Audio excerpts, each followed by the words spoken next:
We welcome you back to Brunswick Zone Caroler here in North Brunswick, New Jersey. The 5th consecutive year that the U.S. Open has been contested here. Through 5.5, Chris Barnes with the lead, and we fire up the RV and hit the road. PBA Women's Series Showdown presented by USBC beginning April 12th from the Kegel Training Facility in Lake Wales, Florida. From the same place, it's the PBA King of Bowling powered by AMP. Coverage of that begins Wednesday, April 22nd. And then the PBA Senior Open.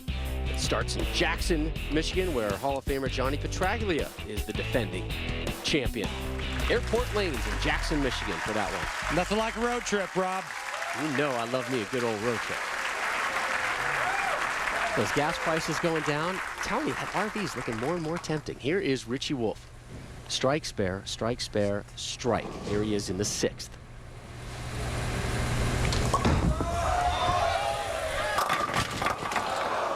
Good. Had a good shot. Good shot. Leaves the 10. All right.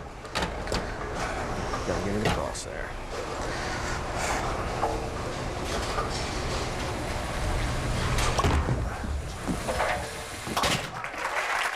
So Wolfe stays clean.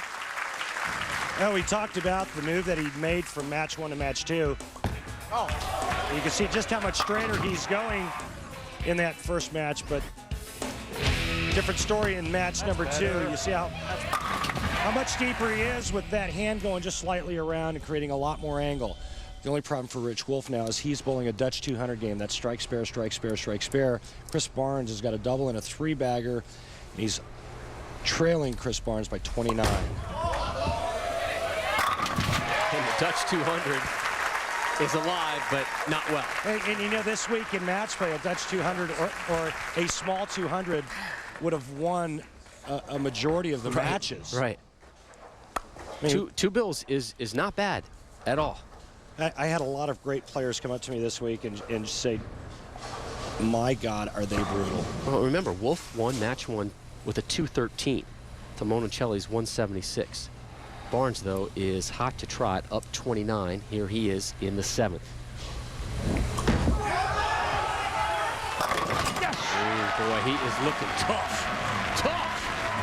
The double of Texas native. In his 11th year on the tour, hunting down major number 3.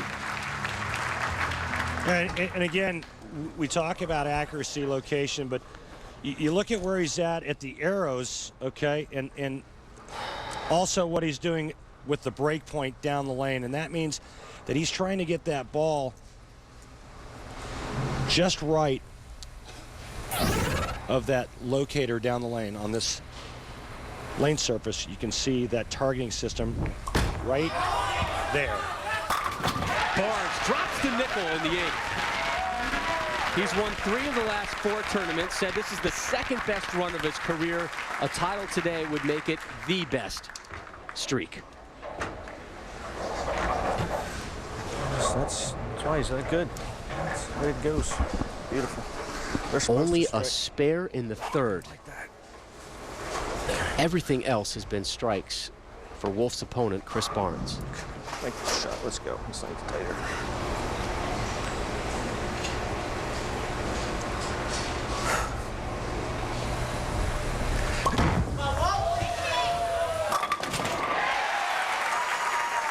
You see Richard-Wolfe using that same location down the lane on this Brunswick Pro Anvil lane, and that's one of the advantages of those rangefinders down the lane. As you take a look at our non-exempt point list, the player that was not exempt this season with the most points earns a full exemption for next season, and that man, Troy Wallenbeck.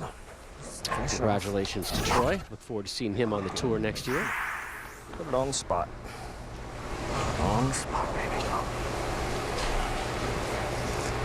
Do or die time now for Richard-Wolfe, and he knows it. He's alive! He's alive! 326 PBA events he's rolled without a title.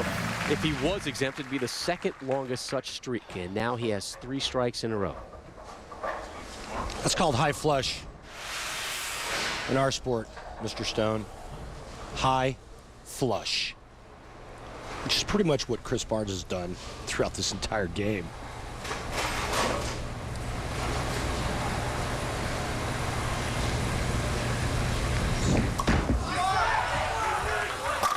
A U.S. Open six-pack for Barnes there in the 8th. He's a buzzsaw right now. Boy, this is a Duke-like performance for Chris Barnes out of the gate. He's 2 strikes in the 10th away from shooting 270, and they all look the same. Again, one of the most talented players to ever throw a bowling ball. When his mind is right and he's got a good look, he's unbeatable. Looking for 7 straight strikes. Needs just 8 for the win. That one got way away from him. Dropped 6. And I think one of the big things in this match is that Chris Barnes got off to a quick start, was never pressured, and he was able to freewheel, so to speak. Unfortunately, this was a little bit too free as he misses target right and flags the head pin. And he's able to have kind of that freewheel approach here with the, again, player of the year on the line here, but he is the defending champ, and that was something that was the defending winner of player of the year. And there you go. This is something, a title that he really desperately felt he needed to. Nice bowling, brother. It's kind of put his mark on the bowling history. He earned it last season, so he says, you know, coming in here, even though I know if I win, I get it again, it's not this big looming thing hanging over the top of me like it was last year.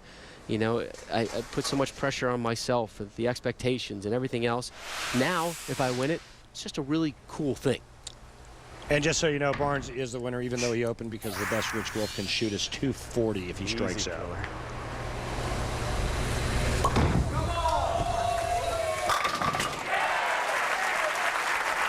What a great week for that man, and just a great talent. We'd love to have Richie-Wolfe back out on this tour again, that's for sure. I'm not so sure, though, that that's in the cards for Richie-Wolfe. 240, Keith. He's doing well. Not enough against this cat. Yeah, absolutely. Who would have? Barnes is good. Who would have thought that 240 wouldn't win? Another one. Gets a Yahtzee here. It's a pleasure. It's always a pleasure. Great watching you again this week. He didn't sound like a man who would be coming back, but you know he enjoyed this week to the max. Oh, there's a class act, and Barnes giving Richie his due. Hit that 7. Yeah! For Richie! Doesn't matter, I don't care. How about a standing ovation for Richie-Wolfe? But it's Chris Barnes that walks away. When we return, what do LeBron James and plastic balls